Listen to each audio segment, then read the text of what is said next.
Welcome back to the table. Today, Ryan and I have maybe one of the most interesting games I've seen on a table in a long time. Interesting looking for sure. This is Jima from Unfriendly Games, and this is a new dexterity game that is now on crowdfunding or soon will be. And as you can see here, it's a very interesting game to look at. In fact, I would defy anyone to walk in a game store, see this on a table, and not at least want to go give it a try, if not buy it. Oh, for sure. Watching people play this game or seeing people play this game or even just seeing it set up is a huge draw because, like David said, it is a dexterity game where you're placing what are effectively these Denchuu or telephone poles around this island, which is an actual real island. If you've ever seen like the pop art or the photos of just like all of the cats walking across all of the different telephone wires, that is a real actual place. It's a Japanese island, Nekojima. I don't know if this has any relation to the Isle of Cats, but it's kind of crazy that we now have another board game based around an island full of cats. In this one, though, as you can tell, it's a dexterity game, and it doesn't start like this. In fact, it starts with just the board on the table. As you can imagine, you're going to be adding these Denchuu, which are 3 different colors of different varying lengths on the cables, but you can't touch the cables. You can only touch the Denchuu. And eventually, you're going to get something like this. Now, in all the games of this I've played, I've not seen many people get beyond about this far because you're going to run out of space on the board, but you can stack on top and everything. So we'll show you kind of how the game ends because, as you guessed it, the game is going to end when someone, on their turn, basically collapses the structure here. Almost like Jenga rules because the board is going to get really tight. And if you see on the board, it's divided into 4 different colored sections. And you have 2 dice. They're going to tell you where you have to connect them. But beyond that even, you're also drawing a cube to determine what color rope you're going to get to use. And these are different lengths as well. So you're kind of stuck with a particular length and a particular set of colors you have to match. And you have to place these without touching any of the ropes, without knocking anything over, without really disturbing some of these cats that are hanging there, and without going outside the board. So you have to kind of arrange it. So you can already see, especially as the board gets to be at this state, how difficult it's going to be to make things fit. And that's why you're going to start seeing us, people stacking things into the 3rd dimension, which again is a lot harder than it seems as well. Yeah, and if you can't tell from just that description, let me underscore this.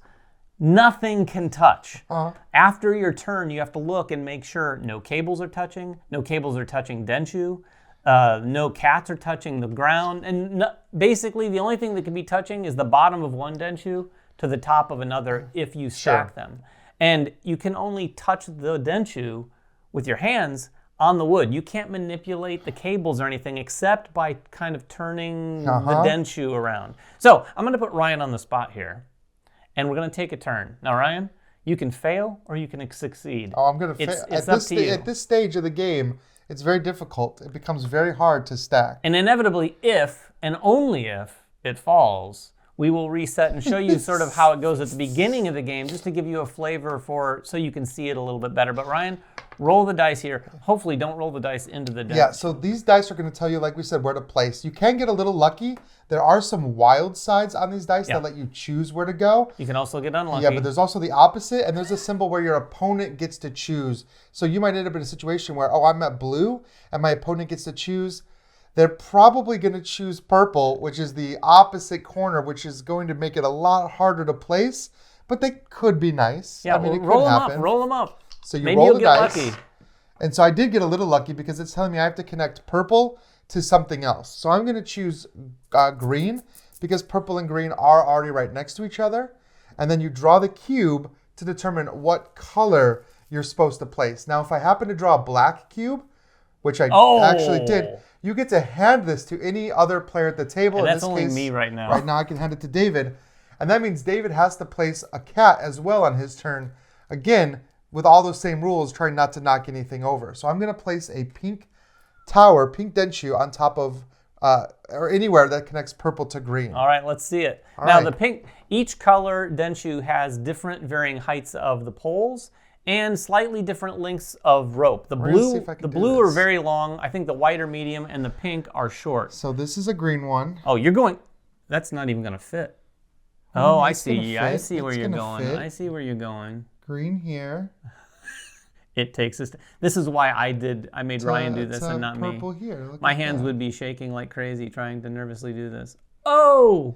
Now, I don't know if we can tell. It's but almost. It might. It's close to the edge close. of the board. We'll allow it. It's We'll close. allow it. It's hard to tell. If it's not, though, one of the rules you can't break is nothing can go outside the round border of this table. So if it's breaking the plane, you could look down from here and he could readjust it in the standard mode. There is an expert mode where basically you screw up, you screw up. Yeah, expert mode is tough. So the standard mode that David and I just talked about is like, as you're moving it around, you can never touch the rope, but if the rope touches other things while you're adjusting it, it's fine. As long as when you take your hands off, it's not touching anything like it is now. It's just kind of set, not breaking into the rules.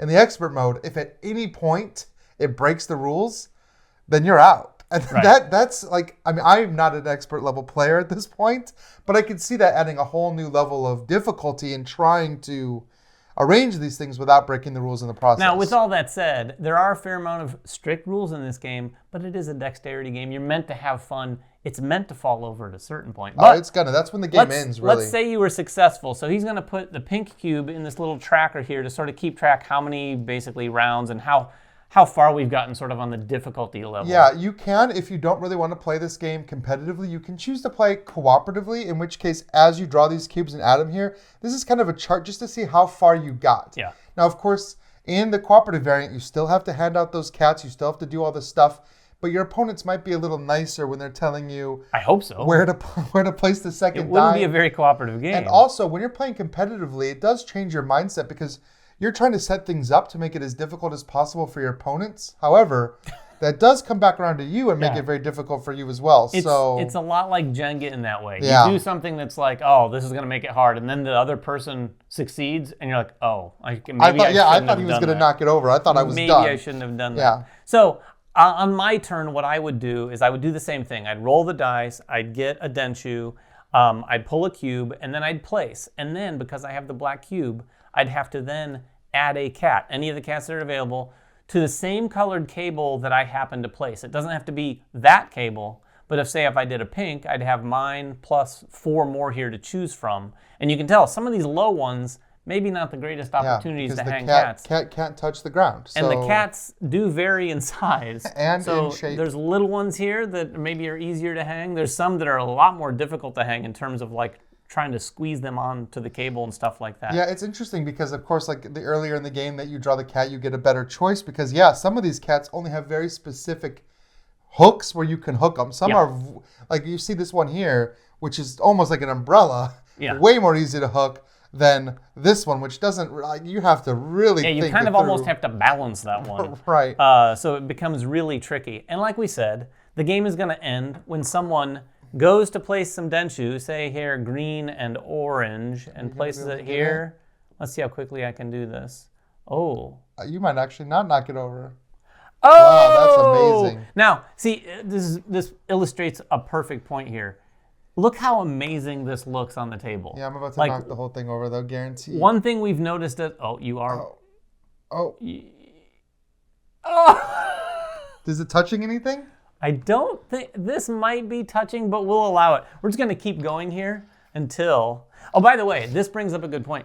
There is a variant there are that we've two broken variants, here. actually. There's a few. And one of them uses these bird's nests. And this makes it a little trickier in terms of having to fill the space around because you can't stack more than 2 Denchuus. Once you put a Denchuu on top of another, you have to put a bird's nest on top, signifying that one's done. You can't stack on anymore. So that's a game about filling the space.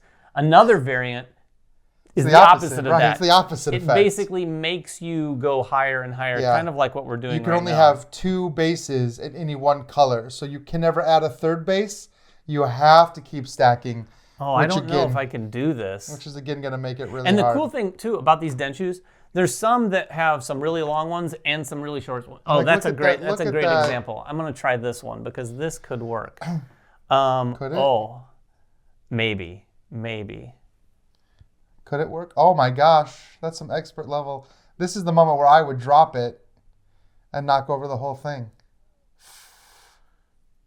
It's It takes a steady hand for sure.